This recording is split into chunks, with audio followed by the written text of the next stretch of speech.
बिस्मिल्लाहिर्रहमानिर्रहीम। अस्सलाम वालेकुम। मैं शहर में रहा करती थी। मेरी शादी जब से गांव में हुई थी, मेरी जिंदगी में अजीबोगरीब वाक़यात पेश आ रहे थे। पहला हादसा तो ये हुआ कि मेरा शौहर मुल्क से बाहर कमाने की गर्ज से चला गया। अब मैं अपने घर में अकेली थी। भरे ससुराल में मुझे कोई पहचानने वाला, सहारा देने वाला कोई नहीं था। मैं बस अपनी मदद आप चल रही थी। एक रात का जिक्र है, मैं अकेली अपने कमरे में सोने की तैयारी कर ही रही थी कि मुझे बाहर किसी के कदमों की आवाज आई। यह आवाज इतनी वाज़ेह थी कि मेरे सहन पर एक डर सा सवार हो गया। उसके बाद मैं सोने लेटी, मगर फिर भी मेरा दिमाग खौफ के ज़ेरे असर रहा। फजर तक मुझे नींद न आई।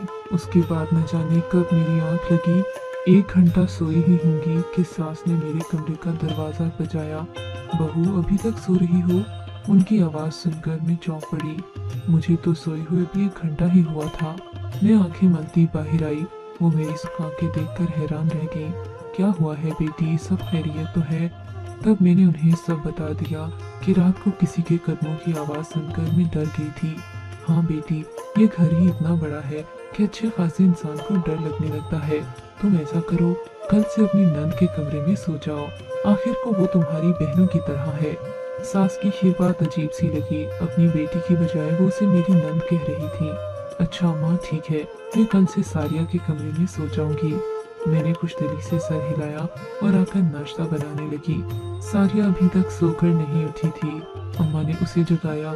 हम सब ने नाश्ता किया, फिर वो कॉलेज चली गई। दिन भर में यही सोचती रही कि आखिर रात भर वो आवाजें किस चीज की आ रही थी। मैंने इस बात का जिक्र किसी से नहीं किया। शाम हुई तो मैं ये बात भूल भाल गई, मगर रात को सोने से पहले मुझे याद आया कि अम्मा जी ने मुझे सारिया के कमरे में सोने का कहा था। मैंने उसके कमरे का दरवाजा खटखटाया। उसने दरवाजा खोला। उसके चेहरे पर नागवारी के आसार थे। क्या हुआ भाभी, खैरियत तो है?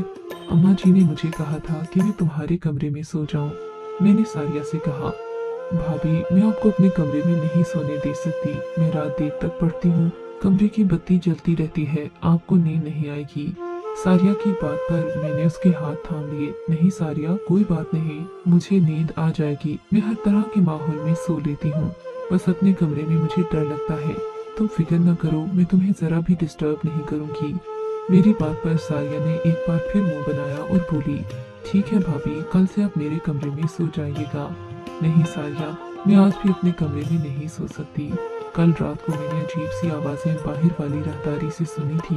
उसके बाद से मेरा मन नहीं कर रहा कि मैं अपने कमरे में जाकर सोऊं। मैं वादा करती हूँ तुम्हें किसी भी किस्म की तकलीफ नहीं होगी। ये कहकर मैं अपने कमरे में चली गई ताकि अपना बिस्तर वगैरह लाकर सारिया के कमरे में डाल दूं। लेकिन मैं कंबल वगैरह लेकर वापस आई तो सारिया दरवाजा बंद कर चुकी थी। मुझे बहुत बुरा लगा। मैं अपने कमरे में जाकर सो गई, मगर रात भर वही होता रहा। अजीब सी आवाजों ने मेरा दिल दहला कर रख दिया। अगली सुबह सास ने पूछा तो मैंने वही शिकायत कर दी। उनसे कहा कि सारिया ने अपने कमरे में मुझे जगह नहीं दी। सास ने सारिया को डांट दिया और बोला, कल से तुम इसे अपने कमरे में अपने साथ सुलाओगी। मुझे शिकायत नहीं मिलना चाहिए। अब सारिया के पास कोई बहाना नहीं था। रात को मैंने उसके कमरे में जगह बना ली और अपना कंबल तान कर सो गई। रात का न जाने कौन सा पहर था कि सारिया को प्यास लगी। इसने मुझे हिलाकर जगाया और बोली, भाभी बात तो सुने, मुझे बहुत प्यास लग रही है। ऐसा करें, मेरे लिए जाकर पानी का गिलास ले आए। बहुत प्यास लग रही है, तबीयत में घुटन महसूस हो रही है। सारिया की बात सुनकर मैं फौरन घबरा गई। क्या हुआ सारिया, तुमने रात को क्या खाया था? भाभी डॉक्टर मैं हूँ, आप नहीं। जाएं, मेरे लिए जाकर पानी ले आए। सारिया ने कहा तो मैं शर्मिंदा सी होकर उठ खड़ी हुई।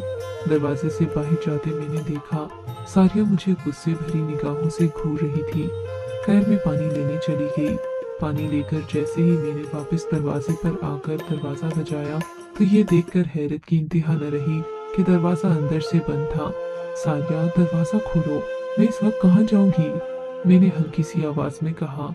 मैं घर में ज्यादा शोर भी नहीं करना चाहती थी, इसीलिए खामोशी से हल्की हल्की दस्तक देती रही, मगर सारिया ने दरवाजा नहीं खोला। मेरी तो जैसे खौफ के मारे जान ही निकल गई। रात के अंधेरे में घर भी इतना खुला था कि एक कमरे से दूसरे कमरे में जाते हुए डर लगता। मगर क्या करती, पूरे 10 मिनट सारिया के कमरे के बाहर खड़ी रही, मगर उसने जवाब नहीं दिया। मजबूरन में अपने कमरे की तरफ बढ़ी। मुझे लग रहा था जैसे कोई मेरे कमरे में पहले से मौजूद हो। मैंने बाहर की राहदारी की रोशनी जलाई, अच्छी तरह अपने कमरे में देखकर अंदर गई, फिर दरवाजे को कुंडी लगाई और बेड पर लेट गई। काफी देर यूं ही गुजर गई। रात का न जाने कौन सा पहर था कि शोर से मेरी आंख खुल गई। बिल्कुल वैसा ही शोर मुझे दोबारा अपने कानों में महसूस हुआ तो घबराहट सर पर तारी हो गई। डर के मारे मैं अपने बिस्तर में ही दबकी रही। काफी देर गुजर गई, शोर आना बंद हो गया। अब मुझे इत्मीनान था। मैं वापस सोने के लिए लेट गई और सुबह को मेरी आंख खुली। मगर अब मैंने तहैया कर लिया कि सारिया की इस चालाकी में नहीं आऊंगी। आखिर को वो मुझे अपने कमरे में सोने क्यों नहीं देती। मैंने ना सास से गिला किया, न ही सारिया से इस बात का शिकवा किया, लेकिन फिर रहा न गया। मैंने हल्का सा जिक्र किया तो सारिया उल्टा मुझ पर ही चढ़ दौड़ी। भाभी, रात को मैंने आपको पानी लेने भेजा था, उसके बाद न जाने अब कहाँ चली गई। मैं आपका इंतजार ही करती रह गई। सारिया की बात सुनकर मेरी हैरत की इंतहा न रही। लोग भी कितने मुनाफिक और झूठे होते हैं। खैर क्या कह सकते हैं। मैंने खामोशी इख्तियार कर ली। अगली रात में फिर सारिया के कमरे में सो गई। रात को वही तमाशा हुआ। उसने मुझे पानी के लिए जगाया। मैंने सारिया से वादा लिया कि वो दरवाजा बंद नहीं करेगी, लेकिन उसने फिर वही हरकत की। दरवाजा बंद कर दिया और जब मैं आई तो मुझे अपने कमरे में जाकर सोना पड़ा। अब मैंने सोच लिया था कि मैं सारिया को पानी देने नहीं उठूंगी। अगले दिन मैंने खुश असलूबी से काम दिया, सारिया से किसी बात का गिला नहीं किया। इसी तरह दिन गुजर गया। रात को मैं उसके कमरे में सो गई। रात के ठीक 2-3 बजे उसने मुझे वैसे ही जगा दिया। बोली, भाभी घबराहट हो रही है, मेरे लिए जरा पानी तो लेकर आओ। मगर अब की बार मैंने आंख नहीं खोली। मैंने सोने की भरपूर अदाकारी की। सारिया मुझे जगाने की कोशिश करती रही, मगर मैंने भी आंख न खोली। वो समझ गई कि मैं तो उठने वाली नहीं हूँ। फिर उसने मुझे 2-3 बार ऊंची आवाज में पुकारा। मैंने जवाब न दिया तो उसे यकीन हो गया कि मैं सो रही हूँ। तब वो धीरे से बेड से उठी, अपने कमरे की अलमारी खोली, जिसकी चाबियां उसने अपने पास ही रखी हुई थी।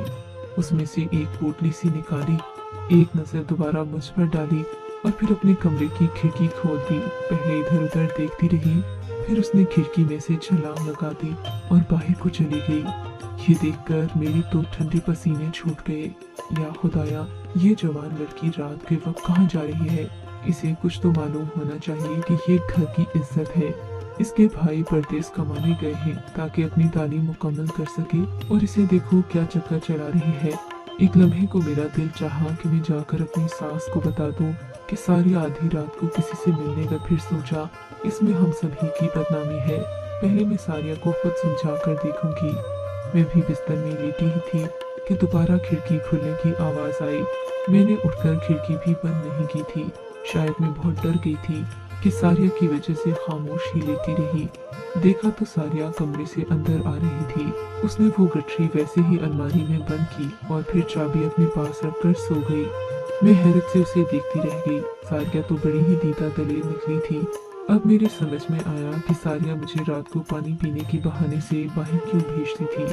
खैर मैं चुप हो गई। मेरे हाथ में एक सिरा तो आ ही गया था। अगले दिन सारिया के कमरे में सोने से पहले मैंने उसे सख्ती से मना कर दिया कि वो रात को मुझे जगाया न करे। मेरी नींद में खलल पड़ता है। अगर पानी पीना है तो खुद जग में डालकर यहाँ रख ले। बल्कि मैंने खुद ही पानी डालकर उसके टेबल के पास रख दिया। अब सारिया के पास कोई बहाना नहीं था कि वो मुझे जगाती। फिर वो अपने बिस्तर से उठी और अलमारी में झांकने लगी। मैं मुकम्मल तौर पर अलर्ट हो चुकी थी। मेरे कान उसकी आहट पर लगे हुए थे। उसने बिल्कुल वैसे ही खिड़की खोली और बाहर कूद गई। मैं हैरत से उसे जाता देखती रही। फिर मुझसे सब्र न हुआ। मैं भी धीरे से अपने बेड से उतरी और सारिया की तरह खिड़की से कूद गई। इस खिड़की की ऊंचाई ज्यादा नहीं थी। ये घर की पिछली तरफ खुलती थी। मेरे पाँव में जूते भी नहीं थे। पाँव में बहुत चुभन हो रही थी। आसपास कांटे और छोटी छोटी चीजें मेरे पाँव में चुभकर इस सफर को तकलीफ का बना रही थी। मगर सारिया तो शायद पहले से इंतजाम कर आई थी, वरना वो इतनी तेज रफ्तारी से ना चलती। मैं देख रही थी सारिया काफी तेज तेज कदम उठाती आगे की जाने बढ़ रही थी। मैं भी उसके पीछे पीछे गई। अगरचे मुझे डर लग रहा था, मगर फिर मैंने सोचा कि अगर मेरी नंद इतनी बहादुर और दलेर हो सकती है तो मुझे क्या मसला, जबकि मैं तो हक और सच की इस घर की इज्जत बचाना चाहती हूँ। थोड़ी दूर जाकर सारिया ने पीछे मुड़कर देखा, मगर खुदा का शुक्र कि उसकी नजर मुझ पर नहीं पड़ी। ये एक पुराना बाग सा था। सारिया ने छोटी सी बाड़ अबूर की और अंदर चली गई। वहां जाकर उसने न जाने क्या किया। वो जमीन पर बैठकर मिट्टी खोदने लगी। मेरे तो पाँव में से जान निकलती महसूस हुई। मैंने और कुछ न किया और उल्टे कदमों वहां से वापस आ गई।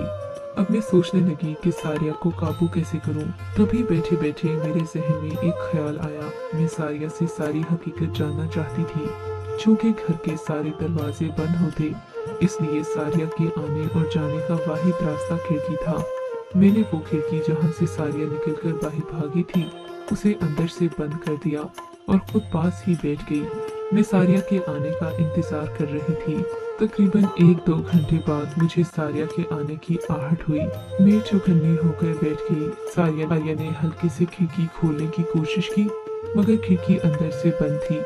तभी मैंने सरगोशी की आवाज में कहा, सारिया, मुझे तुम्हारी हकीकत का अंदाजा हो गया है, लेकिन जब तक मुझे तुम पूरी बात नहीं बताओगी, मैं खिड़की नहीं खोलूंगी। सुबह तक तुम घर से बाहर रहोगी ना, तो तुम्हारे घर वाले तुम्हारे बारे में क्या सोचेंगे, इसका अंदाजा तुम खुद ही लगा लो। मेरी बात पर सारिया गुस्से में आ गई। भाभी, तुम पागल तो नहीं हो गई? जल्दी दरवाजा खोलो, मुझे अंदर आना है, सर्दी लग रही है। सारिया की जल्दबाजी बता रही थी कि वो भी खौफजदा है, मगर मैंने साफ इनकार कर दिया कि मैं खिड़की नहीं खोलूंगी जब तक वो मुझे सारी बात नहीं बता देती। भाभी, तुम एक बार खिड़की खोलो, अंदर आकर तुम्हें सारी बात बताती हूँ। अब वो मेरी मिन्नतें करने लगी। फिर मैंने उससे कसम ली कि वो मुझे सारी बात सच सच बताएगी। तब मैंने खिड़की खोल दी। वो बुड़बुड़ाती हुई खिड़की से अंदर दाखिल हुई और मुझे गुस्से से देखने लगी। भाभी, खुदा का खौफ करो, तुम मुझ पर शक करोगी। मैं 5 वक्त की नमाज पढ़ती हूँ। मुझे अपने भाइयों की कमाई का एहसास है। मैं कोई गलत काम करने नहीं गई थी। ये कहते हुए सारिया अलमारी की तरफ बढ़ी और वही गठरी वहाँ रखने लगी। मैंने गठरी उसके हाथ से ले ली। तो मुझे सारी बात बताओ, जैसा कि तुमने वादा किया था, वरना मैं अम्मा जान को सब बता दूंगी। मेरी धमकी पर वो डर गई। अच्छा भाभी बैठो, मैं तुम्हें सब बताती हूँ। गठरी में क्या है ये भी दिखा दूंगी। मैं हमतन गोश हो गई। ये कहानी उस वक्त शुरू हुई जब मेडिकल कॉलेज में मेरा पहला साल था। पहले ही दिन लड़कों ने मुझे तंग करने की कोशिश की। आप तो जानती हैं, मैं बात बात पर डर जाती हूँ। शायद मेरी यही मासूमियत एक वडेरे के बेटे को पसंद आ गई। बस फिर क्या था, वो तो मेरे पीछे ही पड़ गया। मैंने उससे जान छुड़ाने की बहुत कोशिश की, मगर मैं जहाँ भी जाती वो मुझे पहले से वहीं खड़ा मिलता। कुछ दिन ही खड़ा मिलता। कुछ दिनों के बाद मुझे ऐसा महसूस हुआ जैसे कि वो शिकारी और मैं उसका शिकार हूँ। अब मैं जितनी भी कोशिश कर लेती, उससे बचकर न जा पाती। एक दिन मैंने उसे मिन्नत की कि खुदा के लिए मेरा पीछा छोड़ दो। मेरे भाई परदेश में हैं, वो मेरे लिए रुपए कमाते हैं, मुझे फीस भेजते हैं। मुझे अच्छा नहीं लगता कि मैं कॉलेज में आकर ऐसी बातें करूं। मेरी बात पर वो खूब हंसा। कहने लगा, मैं तुम्हारी जान छोड़ दूंगा, लेकिन इसके लिए पहले तुम्हें मुझसे एक मुलाकात करना होगी ताकि मैं अपनी मोहब्बत का इजहार कर सकूं। फिक्र न करो, मैं किसी अकेली तन्हा जगह पर तुम्हें नहीं बुलाऊंगा। एक बड़े से होटल में तुम आओ जहाँ सब लोग खाना खाते हैं। वहाँ मुझसे मिलो, बात करो। मैं तुम्हें अपने दिल का हाल बताऊंगा। अगर मैं तुमको माकूल आदमी न लगा तो भले मुझे छोड़ देना, मैं कुछ भी न कहूँगा। मुझे उसकी ये तजवीज़ पसंद आई। सोचा कि शायद एक बार वो मुझसे मिलने का ख्वाहिशमंद हो। मुकर्ररा दिन मैं उसी होटल में चली गई जहाँ उसने मुझे बुलाया था। मैं इसलिए भी बेफिक्र थी कि इस होटल में मैं पहले भी जा चुकी थी। अक्सर यहाँ पर 200-300 लोग बैठे होते, सो डर वाली कोई बात नहीं थी। हमें होटल के दूसरे फ्लोर पर मिलना था, जहाँ पर तकरीबन 300-400 कुर्सियाँ और मेज लगे होते थे। मुकर्ररा वक्त पर मैं मुनीर के साथ वहाँ पहुँच गई। मैंने मुनीर से कहा कि हम नीचे बैठकर बात कर लेते हैं। वो कहने लगा, ऊपर ज्यादा लोग होंगे, तुम आरामदेह रहोगी। यहाँ तो 2-4 लड़के ही बैठे हैं। ऐसे अच्छा नहीं लगता कि मैं अपनी इज्जत को बाजारों में रुसवा करूँ। उसकी ये फिल्मी लाइन मुझे बड़ी पसंद आई। खैर, ऊपर जाकर मैंने देखा, वहाँ पर पूरा हॉल खाली था। एक भी आदमी वहाँ नहीं था। और दरवाजे पर भी कोई न था। अब मुझे डर का एहसास हुआ। मैंने कहा, मुनीर, ये तुम मुझे कहाँ ले आए हो? यहाँ तो कोई भी नहीं है। क्या तुमने ये हॉल बुक करवाया है? मुनीर ने हाँ में सर हिलाया और एक गई, तुम मुझे इसलिए यहाँ लाए हो? मैंने गुस्से और नफरत से उसे देखा। उसने मुझे आगे बढ़कर रुसवा करने की कोशिश की तो मैंने उसके मुंह पर थूक दिया। इस बात पर वो गुस्से से तिलमिला उठा। मैं जल्दी से बाहर भागी। दरवाजा खोलकर एक कदम आगे ही रखा था कि उसने मुझे बाजू से खींचकर अंदर करना चाहा। इतने में एक लड़का वहां आ गया। न जाने कैसे फरिश्ता बनकर वो ऊपर आया था। उसने मुनीर को गिरेबान से पकड़ा और मुझे उसके तसल्लुत से आजाद करवाया। मैं उसकी शुक्रगुजार हुई और उसका शुक्रिया अदा करती नीचे आ गई। मुनीर की नीयत पता चलने के बाद मेरी आंखों से आंसू बहने लगे। आखिर उसने मुझे इतना नीच और घटिया क्यों समझ लिया? क्या इसमें मेरी कोई गलती थी? यही बातें सोचती मैं घर आ गई। उस दिन मेरा कॉलेज में दिल नहीं लगा। अब मैं उस मोहसिन के बारे में सोच रही थी जिसने मुझे मुनीर के अजाब से बचाया था। खैर 2-3 दिन बाद मुझे मालूम हुआ कि वो हमारे ही कॉलेज में पढ़ता है और मुनीर के मामलात का भी पता था। तभी वो मेरा छुप छुप कर पीछा करता था। जब ये बात मुझे मालूम हुई तो मैं उसकी बहुत शुक्रगुजार हुई। उसका नाम एहसान था। मैंने उससे मिलकर उसका शुक्रिया अदा किया। मुझे एहसान की ये बात भी पसंद आई कि उसने मिलने पर भी मुझसे इजहार मोहब्बत नहीं किया और खामोशी से मेरा हक अदा कर दिया। खैर इस बात की खबर जल्द ही मुनीर को हो गई। मुनीर असर रसूख वाला लड़का था। उसने अपने असर रसूख को इस्तेमाल करते हुए एहसान को नुकसान पहुंचाना शुरू कर दिया। उसके बस में होता तो वो उसकी जान ले लेता, मगर वो ऐसा नहीं कर सका। यहाँ तक कि हमारा आखिरी साल आ गया। अब मुनीर ने अपनी कमीनगी दिखाना शुरू कर दी। पूरे साल की मेहनत का अजर हमें मिलना था। जब हमारे एक प्रोफेसर ने एहसान को एक ऐसा तजर्बा करने को दे दिया जिसे हमारे लिए करना मुश्किल ही नहीं नामुमकिन था।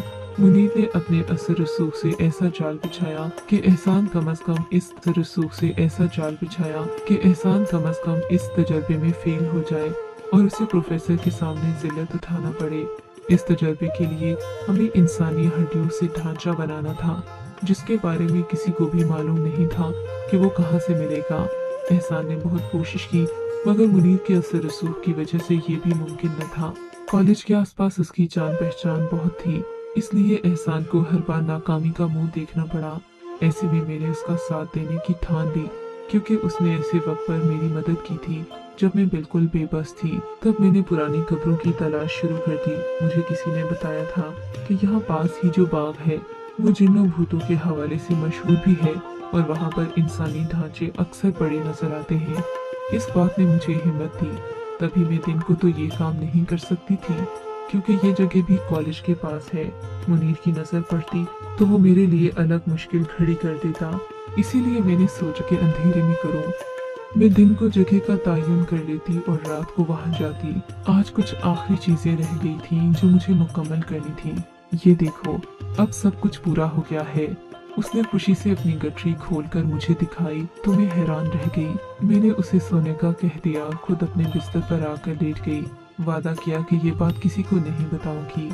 मेरी नंद की पढ़ाई मुकम्मल होने के बाद मैंने अपनी कोशिशों से उसकी शादी एहसान से करवा दी, क्योंकि सच है कि जो लोग एक दूसरे से सच्ची मोहब्बत करते हों उनके दरमियान नहीं आना चाहिए। इस सब में मुनीर की पूरी कोशिश रही कि वो सारिया को अपना बना ले, मगर सारिया ने भरपूर मुज़ाहिमत की और एहसान से शादी करके दम लिया।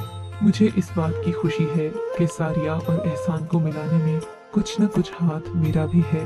अल्लाह मेरी नंद को हमेशा खुश रखे।